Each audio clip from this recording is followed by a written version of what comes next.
유발 하라리 교수는 인류는 진화에서 만들어진 것이 아니다 이렇게 주장을 합니다. 원숭이에서 인류가 진화한 것이 아니라 동시대를 살았던 여러 영장류 중에 최고의 포식자가 되면서 호모 사피엔스는 인류는 세상을 지배하게 되었다 이렇게 기록하기도 하죠.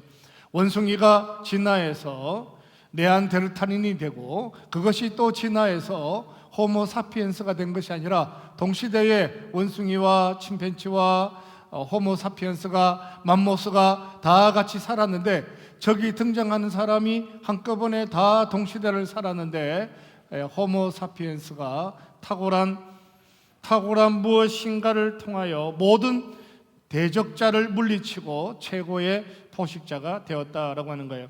어떻게 최고의 포식자가 되었냐라고 물어보면 거기에는 언어, 소통이라고 하는 것이 있었는데 서로의 생각을 공유하면서 나머지 모든 영장류들을 극복했다, 정복했다, 때로는 멸망시켰다라고 표현하기도 합니다.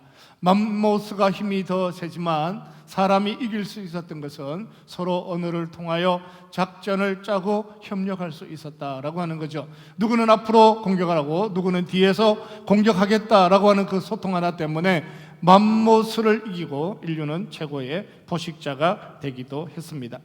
언어를 가진다라고 하는 것은 축복이었습니다. 검은색과 흰색만 있는, 검은색과 흰색이라고 하는 단어밖에 없는 세상도 있죠. 그런 사회도 있습니다. 다른 색깔이 있지만 단어가 그 두 가지밖에 없다라고 하는 거예요. 그 단어가 두 가지밖에 없는, 색깔에 대한 언어가 두 가지밖에 없는 그런 세상에서는 초록색을 어떻게 표현할까요? 라고 물으니까 거기서는 초록색이라고 하는 단어가 없어서 5월 달에 나무 색깔이라고 이야기를 하기도 합니다. 5월의 나무의 색깔은 초록색이었습니다. 언어를 가진다, 문자를 가진다라고 하는 것은 하나님께서 인류에게 주신 큰 축복이 아닐 수 없습니다. 오늘은 인류를 구원하기 위하여 우리 가운데 찾아오시는 예수 그리스도에 대하여 이사야가 설명하고 있는 언어, 문자, 말씀에 대하여 함께 하나님의 말씀을 추적해 보려고 합니다. 본문 말씀 1절을 다시 한번 보시기 바랍니다. 광야와 메마른 땅이 같이 읽읍시다. 시작. 광야와 메마른 땅이 기뻐하며 사막이 백합화같이 피어 즐거워하며. 이사야가 살았던 세상은 예루살렘이 파괴되는 세상이었습니다. 성전이 무너지고 성벽이 무너지는 세상에서 이사야가 하나님의 부르심을 받았습니다. 하나님은 그 속에서 치유와 회복에 대하여 설명을 하셨는데 이사야가 본 비전, 이사야가 본 환상이라고 하는 것은 사막에서 꽃이 피어나는 것이었습니다. 메마른 땅들이 기뻐하는 것이었다라고 선포합니다. 사람들은 성전이 파괴되는 것을 원하지 않았습니다. 사람들은 예루살렘 성벽이 무너지는 것을 원하지 않았습니다. 그러나 하나님은 성전은 파괴될 것이다 이렇게 말씀하시고 성벽은 무너질 것인데 사막은 꽃이 필 것이다, 메마른 광야는 오히려 기뻐하실 것이다 라고 이사야에게 말씀을 하십니다. 한 번도 들어보지 못한 일들을 선지자를 통하여 듣게 되었는데 메마른 땅에 꽃이 핀다, 사막이 하나님의 은혜를 인하여 아름다워질 것이다 라고 하는 새로운 세상에 대한 하나님의 음성을 들어야만 했습니다. 우리가 가지고 살아가는 상식에 의하면 성전을 지키는 것이 훨씬 더 복될 것 같습니다. 우리가 가지는 삶의 합리를 따져보면 성벽을 무너뜨리지 않는 것이 훨씬 더 든든할 것만 같습니다. 그런데 하나님께서 이스라엘 백성들에게 선지자를 보내시고 성전은 무너질 것이다 말씀하시고 사막은 꽃을 필 것이다 라고 말씀하셨을 때 그 말씀을 이해하고 살아가는 것은 생각보다 쉽지가 않았습니다. 우리는 하나님은 전적으로 신뢰하고 살아가는 하나님의 백성들에게 있어서 늘 고민이 되는 것은 하나님은 우리가 원하시는 것을 성취하시는 분이 아니라 자기 하기를 원하는 것을 성취하시는 하나님이시다라고 하는 사실입니다. 하나님은 우리가 원하는 것을 들어주시는 하나님이 아니라 하나님은 처음부터 끝까지 자기 원하는 것을 다 이루시는 하나님이셨습니다. 그래서 우리가 그 하나님을 전지전능하시다 이렇게 말씀하시죠. 하나님은 약속하신 것을 다 성취하십니다. 하나님은 자기가 하고 싶은 일들을 다 하십니다. 하나님이 자기가 하고 싶은 일들을 다 하시는데 그 하나님이 하시는 일에 우리의 생각을 끼워 넣으려고 하면, 이렇게라도 한번 바꿔보려고 하면 생각보다 험난한 인생을 살아갈 수도 있습니다. 나는 그냥 한 번만에 대학에 들어가고 싶은데 하나님께서는 재수하여 다시 한번 대학을 도전하라, 이렇게 말씀하실 수도 있습니다. 나는 이 자매와 결혼하는 것이 너무 좋겠는데 하나님은 구태여 시련의 아픔을 경험하게 하시고 또 다른 자매를 만나서 믿음의 가문을 이루라, 이렇게 말씀하실 때도 있습니다. 한 번만에 대학을 가고 싶다, 이렇게 표현하기도 하지만 재수해서 다시 들어가라, 이렇게 말씀하시기도 하고, 나는 꼭 재수를 해서라도 다른 대학에 들어가고 싶다 하는 생각을 가져보면 하나님은 지금도 족하니 그 대학에서 같이 살아라, 함께 그 대학에 다녀라, 이렇게 말씀하시기도 하시죠.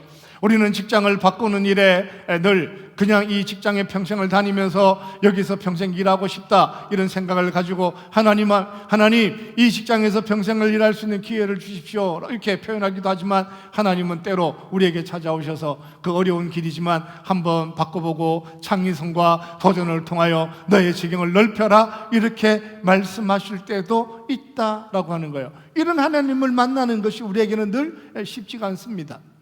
내가 가진 어떤 생각들이 있는데 그 생각을 뛰어넘어서 하나님이 무엇인가를 하시겠다라고 하는 하나님을 만났을 때 우리는 늘 당황스러운 것이 사실이기도 합니다. 지금 이사야와 이스라엘 백성들에게 현실에서 경험하고 있는 고민이 바로 그런 것입니다. 하나님은 이사야에게 예루살렘은 무너질 것을 보여주시고, 그리고 다시 메마른 땅을 기뻐하고 사막에 꽃이 피어나는 회복에 대하여 말씀하셨을 때 사람들이 하나님의 말씀대로, 하나님의 언어대로, 하나님의 문자대로 받아들이고 살아가는 것은 여전히 어렵다라고 하는 거예요. 모든 사람들이 어려워했습니다. 한쪽에 눈앞에 멀쩡한 예루살렘이 있고 한쪽에는 황량한 사막이 눈에 보입니다. 그런데 하나님께서 눈에 보이는 이 든든한 성벽은 무너진다 그러고 이 황당한 사막은 꽃이 피어 아름다울 것인데 하나님의 아름다움으로 가득 차게 될 것이다 라고 하는 이야기를 들었을 때 좋은 말 같기도 하고 틀린 말 같기도 하고 이건 맞는 것 같은데 이건 아닌 것 같은 삶의 공고함의 자리에 놓여지기도 합니다. 반대편에는 황무지에서 아름다운 꽃이 피어날 것이라고 했을 때 그들의 눈에는 황당무지하게 들릴 수밖에 없었습니다. 그럼에도 불구하고 하나님은 선지자를 통하여 자기 백성들이 이해를 하든지 못하든지 하나님이 보여주시는 것을 설명하시고 그것을 글로 남겨라 말씀하시고 그것을 성경책이다 말씀하시고 그것을 하나님의 말씀이다 라고 하시고 1000년 뒤에 2000년 뒤에 오고 오는 사람들을 통하여 그 하나님의 말씀을 바라볼 수 있도록 은혜를 주셨다라고 말씀합니다. 왜냐하면 그것은 오늘 여기에서 증명되어야 하기 때문에 그렇습니다. 700년 뒤에 1000년 뒤에 2000년 뒤에 오고 오는 세상 안에서 하나님이 무엇이라고 말씀하셨는지에 대한 것들이 다 성취되었다, 약속은 완성되었다, 그가 오신다라고 말씀하시는데 약속하셨는데 선지자를 통하여 보여주셨는데 드디어 그게 성취되었다라고 하는 것을 증명하기 위하여 이사야의 글을 남겨주시고 오늘 21세기를 살아가는 우리가 하나님의 말씀을 읽어라, 묵상하라, 그 속에서 하나님이 약속하신 것이 무엇인가를 찾아가라 말씀을 하십니다. 불과 30년 전만 하더라도 우리가 사는 동네는 논밭이었습니다. 서촌, 소란마을이라고 하는 것은 속내, 소나무가 있는 그 마을은 모든 것이 논밭이었습니다. 복숭아밭이었죠. 포도밭이 넘쳐 있었습니다. 김포공항까지 더 넓은 평야가 있었어요. 그런데 어느 날 어떤 사람이 이렇게 얘기하는 거예요. 20년 뒤에 여기는 다 아파트 단지가 될 겁니다. 신도시가 될 겁니다. 여기서부터 저 한강까지 길 따라 모든 논밭이 아파트가 될 겁니다 라고 이야기를 했을 때 사람들이 그 논밭을 보면서 어떤 사람 외에 나머지 모든 사람들은 그게 가능하냐 이렇게 표현하기도 했습니다. 철도가 하나 건너면 새로운 신도시에서 살아갈 수 있는 기회가 있었지만 그것이 이렇게 변할 것이라고 생각하고 그것을 믿고 신뢰하고 살아가는 사람들 생각보다 많지 않은 세상 안에서 우리가 살아가기도 합니다. 그런데 700년 전에 하나님께서 이사야를 통하여 비전을 보여주시면서 그가 오시면 꽃이 필 것이다, 그가 오시면 아름다운 땅이 될 것이다, 그가 오시면 너희를 하나님의 백성이 될 것이고 그가 오심으로 말미암아 너희가 치유와 회복의 은혜를 경험하게 될 것이다 라고 선언하셨을 때 이스라엘 백성들이 그것을 믿는 것이 생각보다 쉽지 않았다라고 하는 거예요. 우리는 이런 생각을 해봐요. 정보를 미리 가지면, 미리 알게 되면, 미리 무엇인가를 알게 되면 그 사람은 그 미리 아는 것 때문에 모든 것을 다 준비할 것이다 라고 이렇게 생각도 해보지만 미리 아는 것 때문에 너무 무거운 인생을 살아요. 하나님의 백성이라고 선민이라고 먼저 불러서 하나님 나라의 비전을 보여줬잖아요. 남들이 보지 못하는 환상을 보여줬잖아요. 바벨론은 꿈에도 꿀 수 없는, 블레셋은 아무리 생각해도 생각할 수도 없는, 로마는 1도 생각할 수 없는 그것을 하나님은 구별하셔서 그 백성들에게 보여주시고 언젠가는 이 사막이 꽃이 될 것이다 이렇게 말씀하셨는데 기회가 주어졌다고 해서 그 모든 사람들이 동시에 그것을 보고 아 그렇구나, 10년 정도를 내가 준비를 해야겠구나, 그렇구나 20년을 준비해야 되겠구나, 그렇구나 비록 우리의 삶은 이렇지만 1000년의 시간을 두고 하나님의 나라는 이렇게 성취될 것 같구나 라고 생각을 하고 하나님의 하시는 일들에 대하여 전적으로 신뢰하고 살아가는 사람들은 생각보다 많지 않았다라고 하는 것입니다. 사랑하는 성도 여러분, 하나님께서 하나님 말씀을 통하여 여러분에게 무엇인가를 말씀하실 때마다 하나님의 말씀을 신뢰하고 살아갈 수 있는 믿음의 사람들이 되시기를 주님의 이름으로 축원합니다. 할렐루야. 옆 사람들하고 축복하십시다. 사랑합니다. 축복합니다. 당신은 복받은 사람입니다. 여러분 보세요. 복받은 사람이에요. 하나님 미리 말씀하셨어요. 하나님 오신다라고 말씀하시고 보여주시고 30년 뒤에는 그렇게 될 것이다 이렇게 얘기하시고 100년 뒤에는 이런 세상을 살 거다라고 하나님 말씀하셨는데 미래학자들이 얘기하는 것이 아니라 하나님이 하시는 말씀이 주셨는데 하나님이 하신 말씀을 믿음으로 살면 행복이 돼요. 그런데 하나님의 말씀을 먼저 들었는데 먼저 들은 것 때문에 오히려 들은 것 때문에 인생의 무거운 짐을 살며 그보다 더 억울한 것이 있겠어요? 그런 분에게는 먼저 듣지 않는 게 좋겠죠. 이사야의 글을 읽지 않는 게 좋겠죠. 그냥 마지막에 이 세상 떠날 때 죽기 전에 한순간에 하나님 말씀 듣고 그 하루라도 믿음으로 살고 천국 가는 게 더 낫지 않겠어요? 하나님의 말씀을 모두가 들었어요. 하나님의 말씀을 받았어요. 근데 하나님의 말씀을 받은 것 때문에 믿은 사람이 되냐고요? 믿은 사람이 되냐고요? 믿음 좋은 사람이 되냐고요? 하나님의 말씀을 가진 것 때문에 평안이 있냐고요? 하나님 앞에 전적으로 맡기고 살아가는 삶이 되냐고요? 사랑하는 성도 여러분, 하나님의 말씀을 가진 것 때문에 하나님 앞에 전적으로 신뢰하고 살아갈 수 있는 믿음의 사람들이 되시기를 주님의 이름으로 축원합니다. 이게 믿음의 비밀이에요. 먼저 받았는데 다 읽었는데 창세기도 읽고 이사야도 읽고 말라기도 읽고 다 읽었는데 그 읽은 것 때문에 오히려 하나님 말씀이 믿어지지 않는다. 믿지 않는 게, 읽지 않는 게 더 복이지 않겠어요? 크리스마스 추리를 만들면 언제나 그 나무는 푸는 나무를 사용하죠. 이 전나무를 사용해야 되는데 우리는 이렇게 플라스틱으로 만들어진 나무를 사용하기도 합니다. 이 나무는 언제나 항상 초록색일까요? 초록색이라고 하는 단어가 없는 동네에서는 어떤 나무를 사용해서 크리스마스 추리를 설명할 수 있을까요? 성탄절이 되면 언제나 교회 마당에서 선곡을 하기도 했습니다. 이 땅에 아기 예수로 오실 그 역사의 현장에 대해서 인류가 에덴 동산에서 살아갈 때로부터 타락하고 범죄하다가 예수님이 오셔서 우리가 구원받은 하나님의 백성이 되었습니다 라고 하는 연극을 할 때 마당에 장식품으로 등장하는 것이 이 크리스마스 추리의 출발입니다. 그러니까 생명의 나무를 상징하는 나무를 만들어야 되는데 그 나무를 어떤 나무를 사용할까라고 누군가가 생각하다가 아 그렇구나, 5월 달에도 푸르고 12월 달에도 푸른 나무가 뭐가 있을까? 그 푸른 생명을 상징하는 나무 상록수구나. 전나무를 사용하자, 소나무를 사용하자. 어쨌든 봄이나 여름이나 가을이나 겨울이나 동일한 푸른색을 가진 나무를 가지고 생명나무를 만들자라고 시작한 것이 성탄절 크리스마스 추리의 출발입니다. 그 크리스마스 추리에는 꼭 4가지를 장식해야 했는데요, 그 나무에는 첫 번째 유혹을 상징하는 사과를 거기에다가 달았습니다. 지금은 뭐 사과가 있나요? 제가 어젯밤에 몰래 와서 사과를 하나 달아놓으려고 그러다가 너무 짜고 하는 것처럼 보여가지고 제가 절제를 했는데 내년에는 사과를 한번 달아볼까 하는 생각이 있습니다. 사과를 매달았습니다. 그러니까 그 빨간 사과가 사라지니까 저 구슬 같은 빨간 것을 달아놓고 추리를 만들기도 합니다.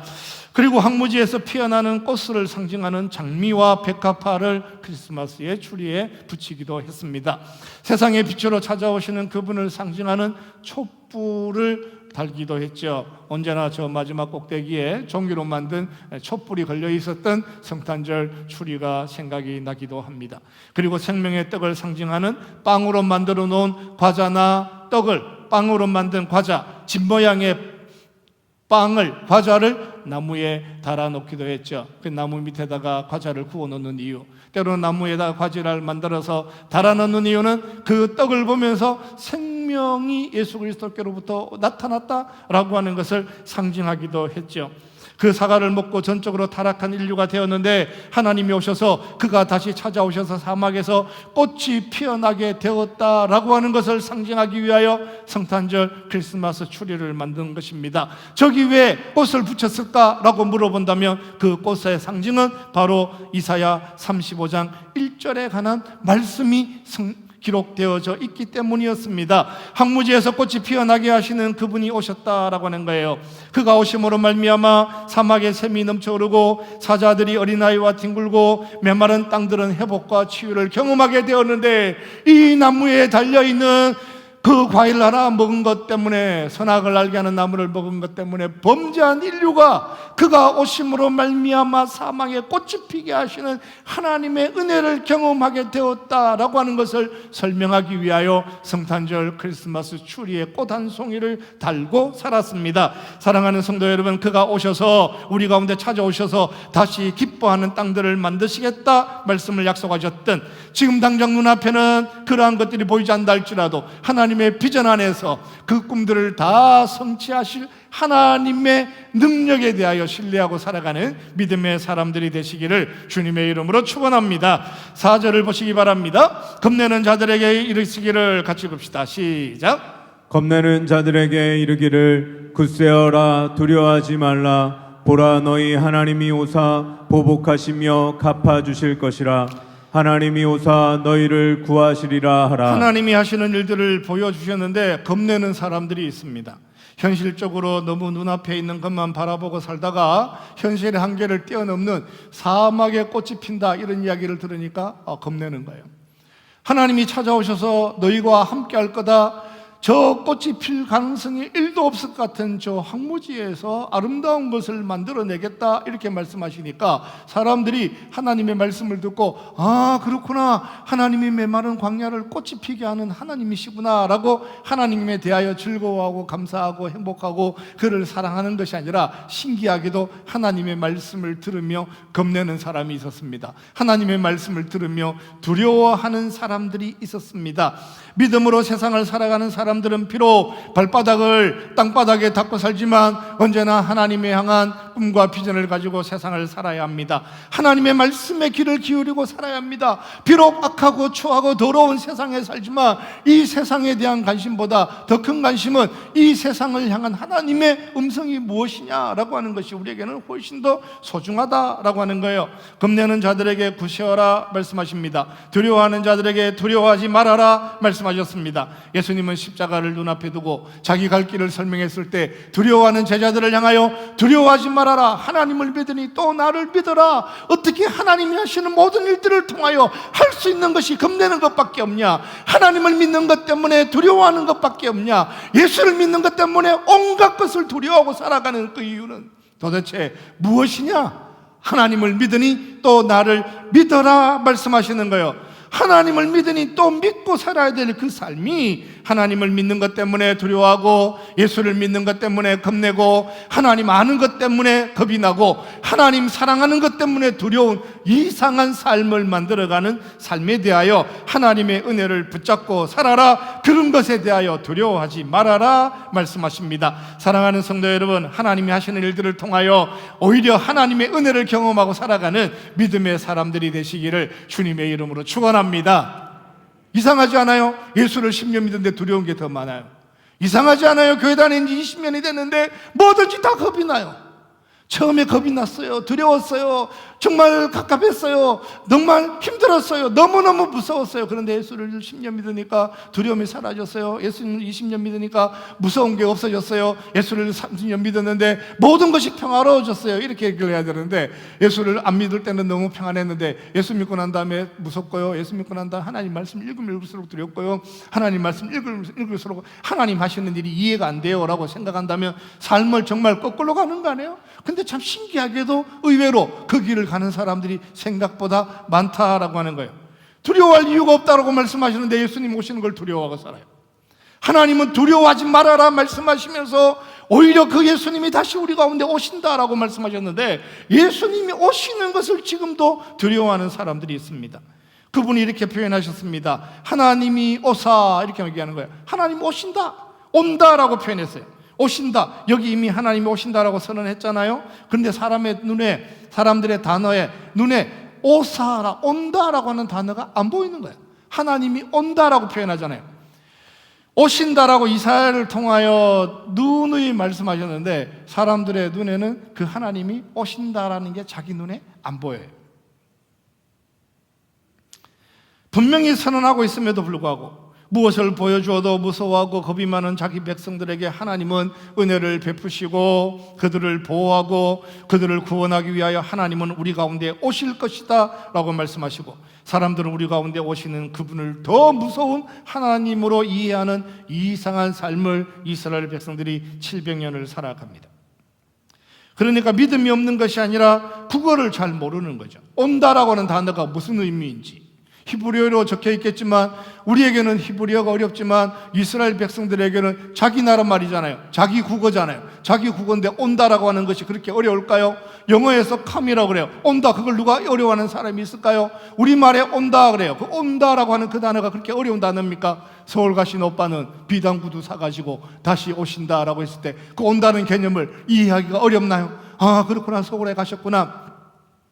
언제 오실지는 잘 모르지만 비단 구두를 사서 다시 오실 것을 기다리고 그 그리움에 대하여 소망으로 그 날짜를 기다리고 살아간다라고 하는 단어가 온다라고 하는 거죠. 온다는 것은 간다는 것을 의미하는 것이잖아요. 가신다는 것을 있어야만 오는 것이잖아요. 서울 가신 그 오빠가 다시 비단 구두를 사가지고 오는 것처럼 온다라고 표현했는데, 그 오는 것이 감사고 기쁘고 즐겁고 행복한 일이고 다시 만나는 그리움에 대한 사랑임에도 불구하고 참 신기하게 이스라엘 백성들은, 여기 등장하는 이스라엘 백성들은 하나님이 다시 오시는 것을 두려워하는 이상한 삶을 반복하고 살아갑니다.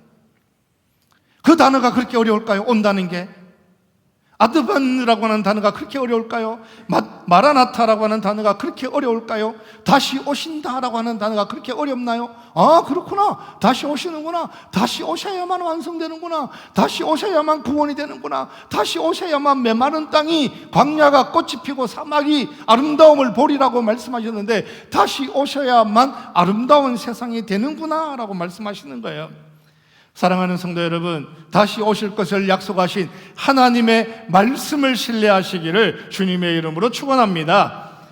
많은 사람들이 다시 오신다는 것을 잊어버렸을 때 가장 간단한 단어 오신다라고 하는 것을 가슴에 품고 오랫동안 기다렸던 한 사람이 있습니다. 그의 이름은 바디메오라고 하는 사람이었습니다. 그는 태어날 때부터 앞을 보지 못하는 사람이었습니다. 그러나 그가 가슴 속에 오신다라고 하는 이사야를 통하여 말씀하셨던 오신다, 그가 오시면 소경이 눈을 뜰 것이다 라고 하는 그 단어 하나를 가슴에 품었는데, 드디어 어느 날 예수 그리스도가 자기 앞을 지나가신다라고 하는 말을 들었을 때 오랫동안 기다렸던 그 삶에 가장 중요한 거, 드디어 오셨다라고 하는 것을 붙잡을 때 그는 가장 놀라운 기적을 경험하는 인생이 될 수 있었습니다. 바디메오가 아닌 게 뭐가 있을까요? 성경에 있는 모든 것들을 다 알까요? 세상의 이치를 다 깨달았을까요? 세상이 돌아가는 과학적 진리를 배웠을까요? 수학 문제를 풀었을까요? 아는 것은 하나님께서 가장 단순하게 오신다라고 하는 그 말 한마디 가슴에 품었는데 그것이 자기 인생의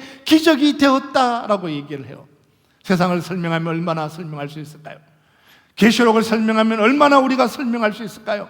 창세기에 약속하신 그 많은 약속들에 대해서 어떤 것들을 가슴에 붙잡고 살아갈까요? 사랑하는 성도 여러분, 하나님의 말씀을 붙잡고 묵상하고 그 말씀에 기록되어진 것들을 묵상하고 하나님의 뜻을 찾는 가운데 여러분에게 보여주신 하나님의 말씀 가슴에 품고 하나님의 은혜를 사모할 때마다 반드시 그 약속을 선취하시는 기적 같은 하나님을 경험하고 살아가는 은혜의 여정 되시기를 주님의 이름으로 축원합니다. 세상 다 지나가도 자기는 기억하는 거예요. 사람들은 거지다라고 얘기하고, 사람들은 그가 무엇을 알 것이냐 이렇게 묻기도 하고, 그가 세상 돌아가는 일을 알까 이렇게 얘기하고, 그가 세 번째 올라가는 그를 만날까 얘기하고, 그를 향한 수많은 의심을 가졌지만 그 하나 자기 가슴 속에 온다, 오실 거다, 그가 오시면 이라고 하는 이 사모함을 가졌던 바디베오, 그는 하나님의 말씀, 하나님의 언어, 그 중요한 단어 하나 붙잡는 것 때문에 기적을 경험하고 살았습니다. 그가 다시 오시는 날들에 대하여 이사야는 8절에서 이렇게 표현했습니다. 거기에 대로가 있어, 같이 갑시다. 거기에, 시작. 거기에 대로가 있어 그 길을 거룩한 길이라 일컫는 바 되리니 깨끗하지 못한 자는 지나가지 못하겠고 거기에 오직 구속함을 입은 자들을 위하여 있게 될 것이라. 거기에 대로가 있는 것을 이사야가 보았다 이렇게 표현하는 거예요. 대로가 있는 걸 환상 중에 보았겠죠. 비전 속에서 그가 보았습니다. 그 길은 넓고 큰 길이었습니다. 그 길은 거룩한 길인데 그 길은 큰 길이었습니다. 거룩한 길인데 큰 길이었다고요. 거기는 깨끗하지 못한 자들이 지나가지 못하는 길이다 라고 선언하셨지만 거기에 걸어갈 수 있는 유일한 사람, 그 길을 걸어갈 수 있는 사람이 따로 있었는데 그 사람은 구속함을 받은 사람이라고 이야기하는 거예요. 대속, 구속, 속량받은 사람은 그 길을 걸어갈 것이다 라고 이미 이사야를 통하여 말씀하셨는데, 율법 아래 살아가는 사람들의 눈에는 이 대속이라는, 속량이라고 하는 이 구속이라고 하는 단어가 자기 안에 안 들어온 거죠. 그들은 자기 스스로 자기 공로나 의로 깨끗할 수 있다라고 생각하는 사람, 자기가 깨끗해져야만 그 길을 걸어갈 수 있다고 생각하는 사람은 그가 오시기를 기다리면 기다릴수록 두렵고 겁나는 삶이 될 수밖에 없었습니다. 그렇지만 자기를 십자가 앞에 내려놓고 구속받는 것으로, 속량받은 것으로, 대속받는 것으로, 탕감받는 것으로, 값없이 주시는 은혜로 대신 죽어주시는 하나님의 은혜를 붙잡고 예수 그리스도의 십자가를 붙잡고 내가 의를 증명하여 내 공로로, 내 깨끗함으로 그 길을 걸어가는 것이 아니라 구속함을 받아서 누군가의 공로를 통하여 대속함을 받은 자는 그 길을 걸을 것이다 라고 하는 하나님의 말씀을 믿고 신뢰하는 사람은 하나님의 은혜의 길, 시온의 대로가 될 것이다 라고 말씀합니다. 오직 그 길은 구속함을 입은 사람들이 가는 거예요. 그 길은 깨끗한 사람들이 가는 것이 아니라 그 길은 구속함을 입은 사람들이 가는 거예요. 성경이 이렇게 선명하게 말씀했음에도 불구하고 자기가 구속받은 사람인지, 속량받은 사람인지, 은혜를 받은 사람인지, 하나님의 은혜 안에 보호받는 삶을 사는지에 대해서 깨끗하게 잊어버리고 자기가 착한지, 의로운지, 무슨 섬김이 있는지, 무슨 의의 열매가 있는지 끊임없이 자기 의에 집착하고 살아가는 삶은 그야말로 낙타가 바늘길을 들어가는 것보다 더 어렵고 힘든 구원을 만들어가는 거예요. 자기 스스로.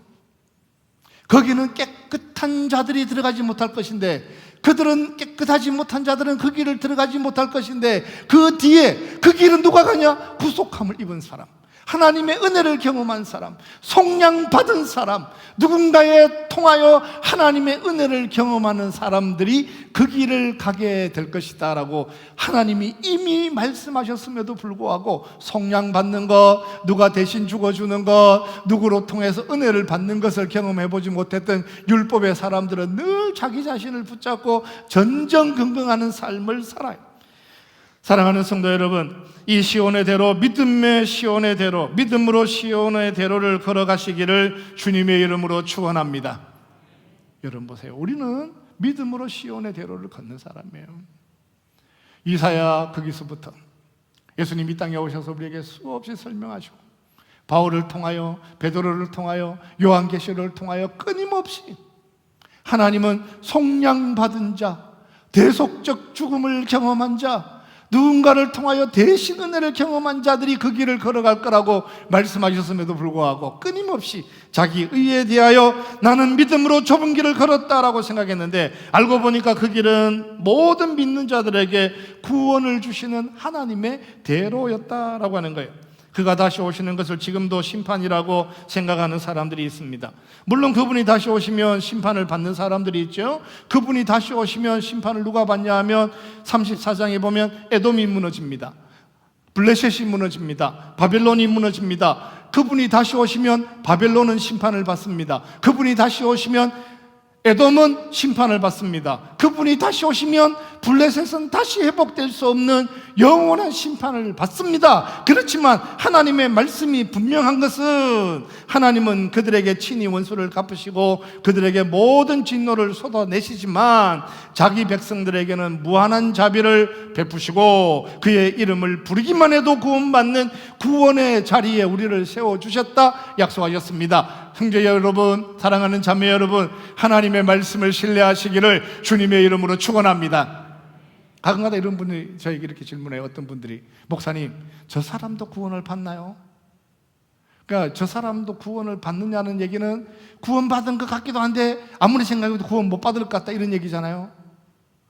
저는요, 그 사람도 구원받냐는 이야기를 들 때마다 우리가 겸비하게 자기 자신을 돌아봐야 돼. 나 같은 죄인도 구원을 받는다면 그분이 구원받는 게 뭐가 그렇게 억울해요?